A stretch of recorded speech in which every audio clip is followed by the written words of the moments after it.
I remember the exact second the words left Marcus Hale's mouth. The conference room on the 12th floor of Apex Sentinel Defense's headquarters, just outside Washington, D.C., felt smaller than usual that December morning. Glass walls. No blinds drawn. Exposed everything. The clock showed 10:03 a.m. On the 14th. Marcus didn't gesture for me to sit. He leaned back in his chair, sleeves rolled high on his gym-toned arms, trying to look like a man making a tough but necessary call. "Elena, we're restructuring the procurement leadership team," he said, voice pitched for reluctant sincerity. "Your role has been impacted in this shift toward more agile operations. It's not personal." I stood there in my navy blazer, the one I'd worn for 7 years of early mornings and late nights threading through federal procurement mazes.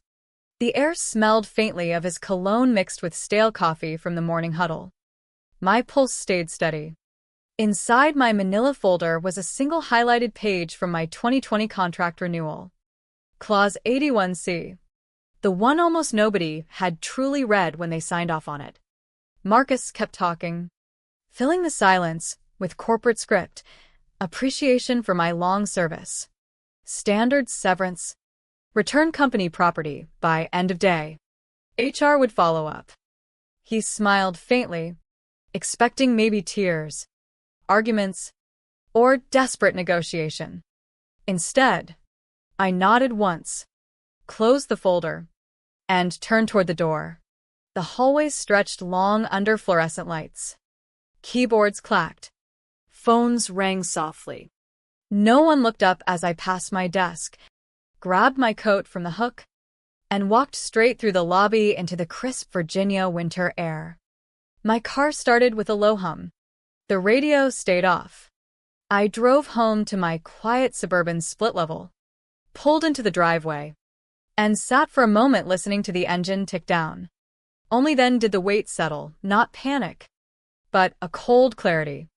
7 years building Apex Sentinel's edge in defense contracting, designing bid language that outmaneuvered giants, embedding compliance safeguards that kept us audit-proof, and quietly inserting protections because I'd watched too many women before me get quietly erased. Marcus had arrived 18 months earlier, like a storm of fresh ideas and startup swagger. His failed college app venture became legend in his telling. Proof he understood disruption. He saw me as legacy furniture. Someone whose spreadsheets didn't sparkle in slide decks. But furniture doesn't fight back with fine print. I stepped inside, hung my coat, poured black coffee I didn't really want, and opened the encrypted laptop I kept for personal records. The house felt still, save for the distant hum of a neighbor's truck. December 14th. Less than 36 hours until the milestone trigger. I had trained myself over years to stay invisible in meetings, letting junior VPs present while I adjusted the real numbers off-screen. When the 5-year, $210 million federal renewal came through last quarter, my name wasn't on the press release. But I had written the dual-source eligibility wording, the risk-flagging protocols, the subcontractor vetting matrix that made our bids competitive yet ironclad. And 3 years earlier, during a chaotic procurement overhaul, I'd added Clause 81C to my own executive retention agreement. Termination without cause within 48 hours of a contractual milestone event triggers immediate full disbursement of pending retention bonuses and milestone payouts. Failure to pay by the original deadline activates a triple liquidated damages penalty. Enforceable without arbitration. I had worded it to look routine. Buried under retention appendix language. Legal skimmed, the CFO initialed, no alarms. Because nobody thought the quiet procurement strategy manager was dangerous. Now Marcus had lit the fuse by firing me 14 hours short of the December 15th deadline for my $5 million retention bonus, negotiated to lock in loyalty through the big renewal. He believed he was trimming dead weight and saving the company millions. He had no idea he'd just cost them 15. I drafted a brief email to Sarah Morales. Lead counsel. Subject: Clause 81C status confirmation. Body: simple request to verify the clause remained active under my 2020 renewal terms. Attached: the signed page. Timestamped. Metadata intact. I hit send and closed the laptop. Then I reheated leftovers, sat on the couch, and waited. The storm hadn't broken yet, but the pressure was dropping fast. Back when I first joined Apex Sentinel, fresh from a mid-level role at a smaller contractor, the office buzzed with post 9/11 urgency. Defense spending flowed heavy, but procurement was a minefield of regulations, audits, and shifting priorities. I learned fast that survival meant mastering the unseen levers, subtle language in RFPs that favored compliant bidders, compliance matrices that flagged red flags early, timelines calculated to avoid fiscal year gaps that swallowed bonuses. I never chased the spotlight. While others networked loudly at happy hours, I stayed late refining clause wording. I spotted discrepancies in logistics proposals that could have triggered federal audits costing millions. Colleagues whispered thanks over coffee, but promotions went to flashier profiles. I let them. Quiet suited me. My personal life reflected the same restraint. Divorced young after a short marriage that couldn't survive the long hours. I lived alone in the suburbs with a small garden and stacks of case law books. Friends occasionally urged me to date or travel, but work was my anchor. The federal contracts felt like national stakes. Securing reliable supply chains for military systems mattered more than weekend brunches. When Marcus arrived, the culture shifted visibly. He paced all-hands meetings with a wireless clicker, preaching agility and fresh thinking. "Can't build tomorrow on yesterday's scaffolding," he'd say, smirking. He cut long-tenured staff in waves, replacing them with younger analysts who built colorful dashboards but missed the legal bones holding everything together. He skipped my detailed reports, sent interns to meetings I once led. Those interns whispered apologies later. "I don't know how he talks over you like that." I documented everything: dates, tones, who was copied, metadata on approvals. I exported my own copies of the renewal framework I'd authored. Marcus saw tenure as irrelevance. I saw it as the foundation you don't remove without consequences. 3 years ago, during the 2020 overhaul, everyone fought over holiday PTO and remote policies. I kept my head down and rebuilt my contract section. Page 42. Clause 81C. Milestone continuity provision. It looked innocuous. Standard retention language tailored to procurement sectors. But it was precise. Trigger on termination timing. Full payout immediate. Triple damages if missed. No arbitration escape. Outside counsel reviewed. C-level signed. It passed quietly because I wasn't seen as a threat. I had watched predecessors lose out on handshake promises during restructurings.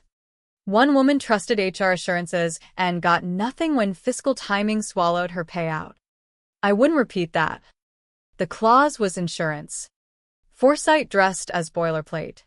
Marcus's swagger hid insecurity. His startup had folded quickly, but he carried himself like a visionary. He liked starting sentences with "back when I ran my venture," while pushing metrics that ignored real risk. He never asked how we achieved 18% better bid ratios or secured exclusivity on key DA contracts. He focused on top-row spreadsheets where his name shone.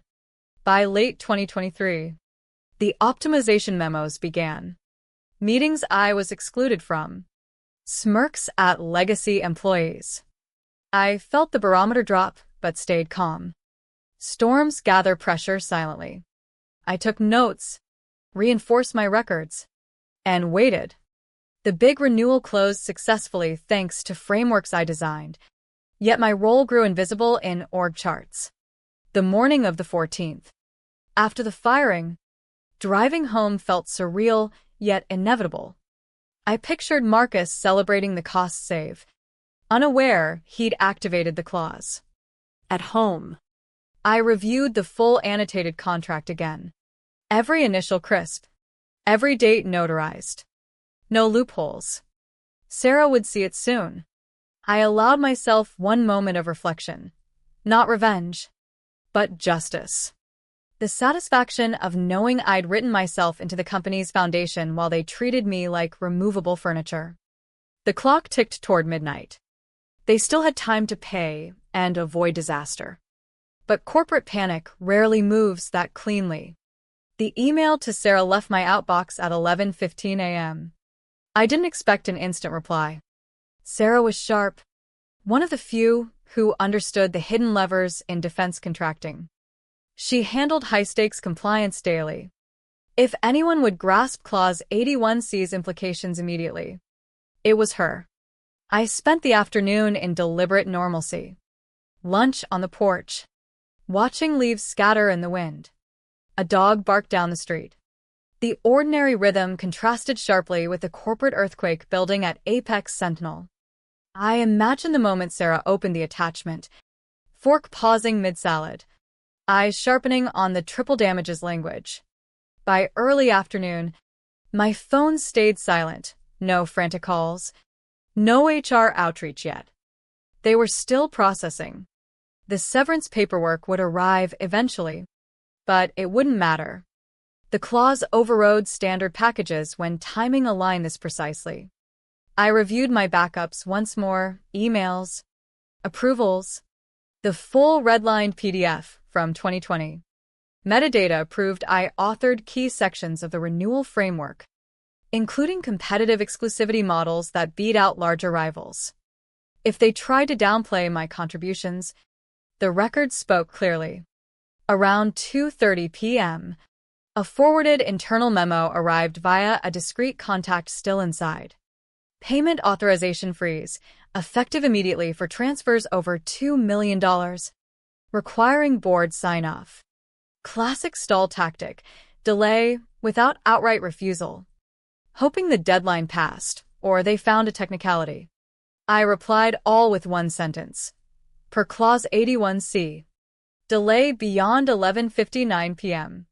December 15th activates triple penalty. Non-negotiable. No greeting. No elaboration. The contract would carry the weight.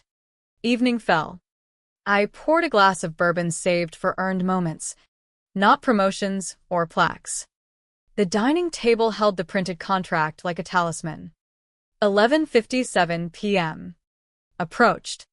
The house remained quiet. Then the phone rang. Craig Thompson. CO. Direct line. I let it ring twice. Hello. Craig. We'll pay the full amount immediately, he said. Voice strained. Confirmation in under a minute. You'll have it tonight. My laptop pinged. Wire transfer initiated. $15 million completed at 11:58 and 47 seconds p.m. 33 seconds to spare.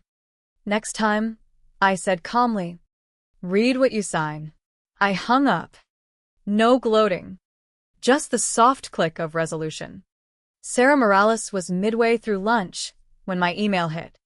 The subject barely registered at first, another routine query. Then the attachment. Page 42.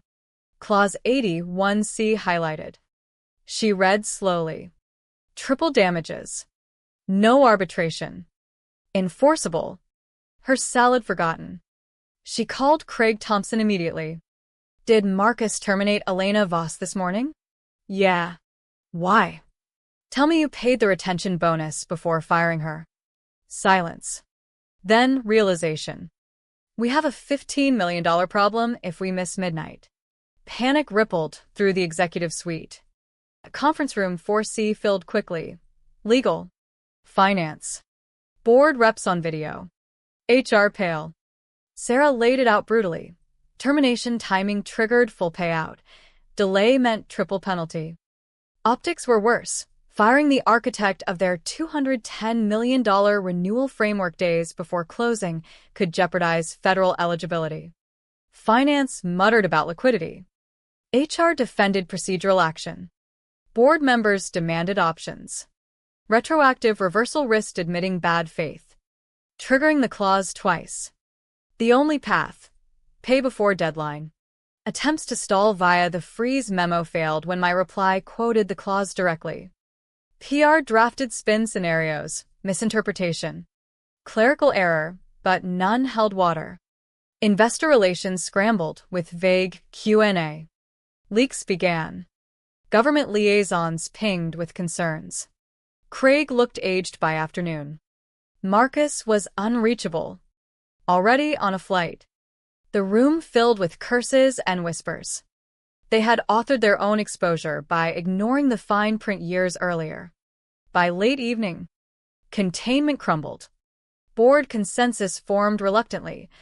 Pay the $15 million to avoid breach, reputational damage, and potential loss of the renewal. Federal procurement officers already smelled weakness. The wire hit at 11:58 p.m. I confirmed it calmly. The next morning brought severance paperwork. But it was irrelevant now. Marcus's office stood empty. Nameplate removed. I sat with coffee, reflecting. It was never purely about money. Though $15 million provided freedom, it was proving quiet competence outlasts bravado.